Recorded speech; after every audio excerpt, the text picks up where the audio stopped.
शौर्य की धरती अजमेर को प्रणाम करता हूँ और अजमेर के जो आप प्रबुद्ध जन हैं उनको भी प्रणाम करता हूँ।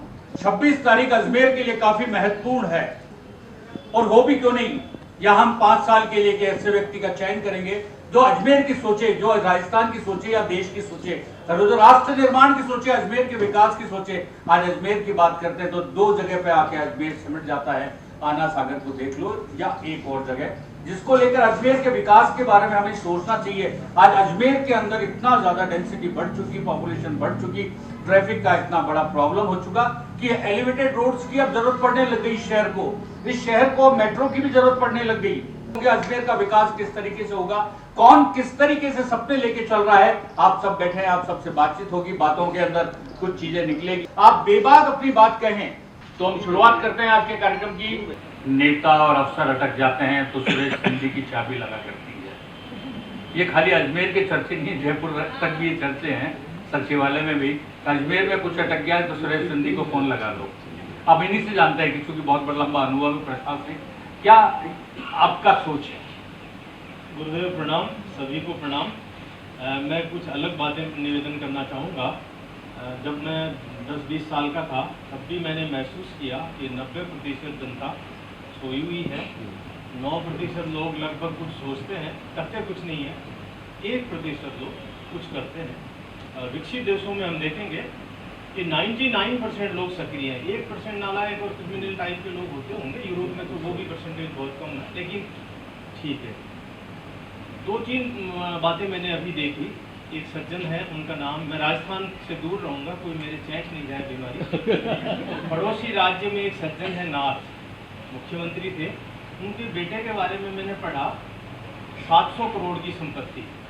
तो आपने ही पूछा था कि आज जीत जाते हैं, कल कैसे पैसा आ जाता है, तो मैं तो कल्पना नहीं कर पाया। मैं बहुत 40 साल से सार्वजनिक जीवन में हूँ, और 700 करोड़ एक नाथ का बेटा। राजस्थान में तो नाथ का मतलब होता है कालबेलिया, सपेरा, जोगी, योगी, और एक नाथ मुख्यमंत्री का बेटा 700 करोड़, बड़े आश्चर्य की बात है कि किस तरह से कर लेता है।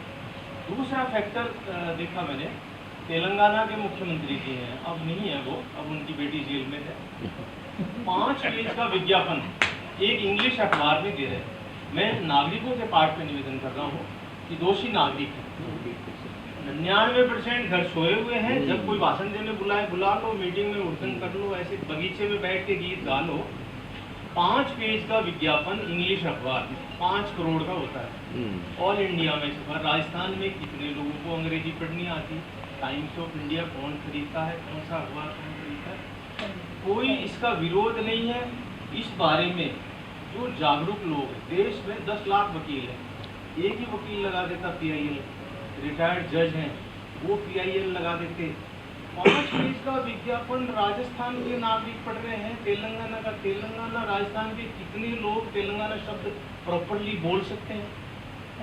और अब ये जो विज्ञापन की दुनिया है, इस विज्ञापन ने क्या अब उस मुख्यमंत्री के खिलाफ जिसने कुछ भी किया होगा, 700 करोड़ एक ही दिन में कमा ले दो, उसके खिलाफ कोई अखबार खबर छापेगा जो उसको 5 करोड़ रुपये रोज विज्ञापन में दे रहा है? पंजाब के विज्ञापन यहाँ आ रहे हैं, वो जो 24 घंटे मस्त रहते हैं दवा पीकर, उसके विज्ञापन यहाँ आ रहे हैं। पंजाब में आप अच्छा काम कर रहे हो तो इसमें कोई एहसान कर रहे हो? आप सिंपल बिजनेस कीजिए, अपनी दुकान चलाइए, अपने घर चले जाइए। सार्वजनिक जीवन में है तो आपका तो करना ही अच्छा काम है। तो ये एक ऐसा मुद्दा हो गया है कि आम जनता अब किससे उम्मीद करे? विज्ञापन से भर दो आप इसको, कहाँ से समस्याएं होंगी समाधान?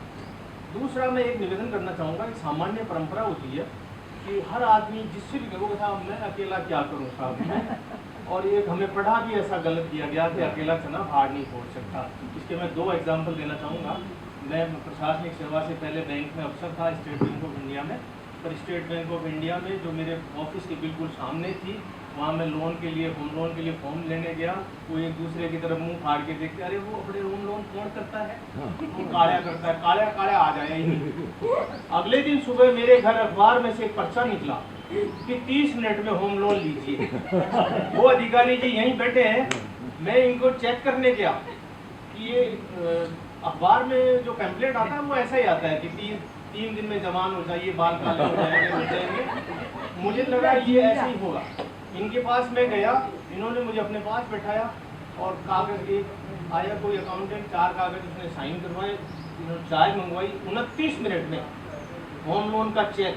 स्टेट बैंक ऑफ इंडिया में अफसर जो रहा, जो नौकरी किया, जो अभी प्रशासनिक अधिकारी है, अपनी भावनाएं जुड़ी होती है जिस संस्था से अपन काम कर रहे हो, वहाँ फॉर्म मिलता मुझे, फिर मैं भरता, फिर रिजेक्ट होता, भगवान जाने क्या होता, लेकिन इनके यहाँ वो हो गया।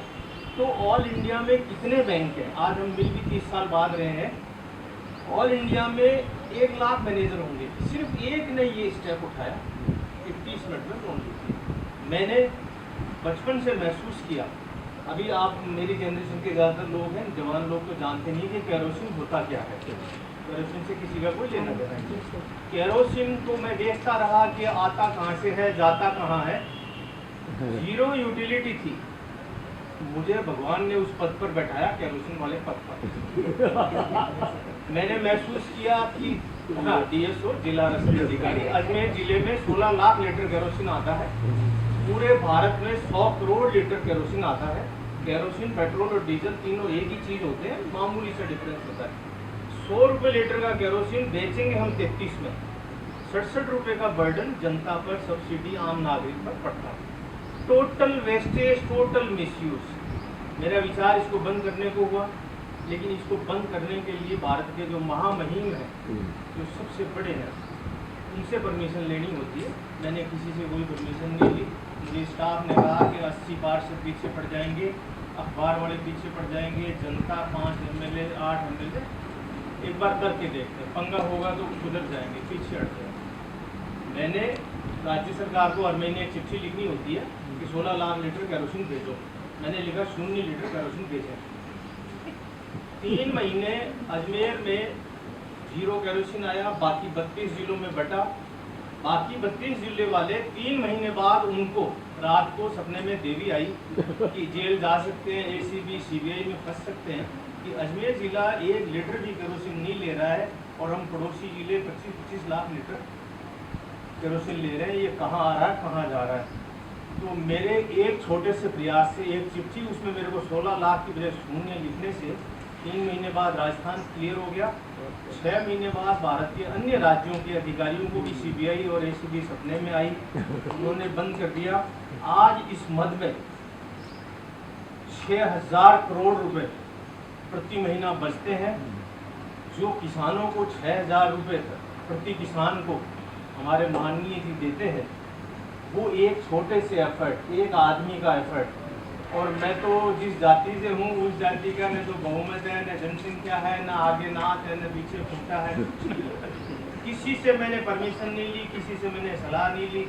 हालांकि मुझे राज्य सरकार ने दंडित किया 5 लाख रुपए से, लेकिन मुझे ये लगा कि मुझे रिटायरमेंट पर 60 लाख मिलते, 55 लाख मिल गए। एक साधारण सी फिलॉसफी है कि जो मिल गया उसी को मुकद्दर समझ लिया। आपके पास जो है, आप नीचे अगर ऊपर देखेंगे कि अंबानी के पास तो हेलीकॉप्टर है, जो तो हमेशा दुखी रहेंगे। आप नीचे देखिए, आपके इर्द गिर्द जो लोग हैं, उनके पास क्या है, क्या नहीं है, आप उनसे कितने बेहतर हैं, 1000 गुना बेहतर हैं। और 55 लाख क्या कम होते हैं? 55 रुपये नहीं मिलते। प्राइवेट सेक्टर में जो रिटायर होता है उसको सेठ जी लात मार के कहते हैं कल से मत आना, ये तेरा हो गया पेंशन बेनिफिट। तो बहुत सारे मिलते हैं। मेरा निवेदन इतना सा है कि जब भी अवसर मिले हम प्रयास करें, और अकेला चना भाड़ फोड़ सकता है। मेरे अकेले अहंकार की बात नहीं है, जानकारी की बात है। मेरी वजह से 6000 रुपये प्रति किसान, 6000 करोड़ रुपए प्रधानमंत्री जी बांट रहे, वो मेरा बड़ा आइटम है। मुझे पुरस्कार नहीं मिला, मुझे दंड मिला कि आपने बिना पूछे कर लिया। भाई बिना पूछे ही करना था, आप कर लेते।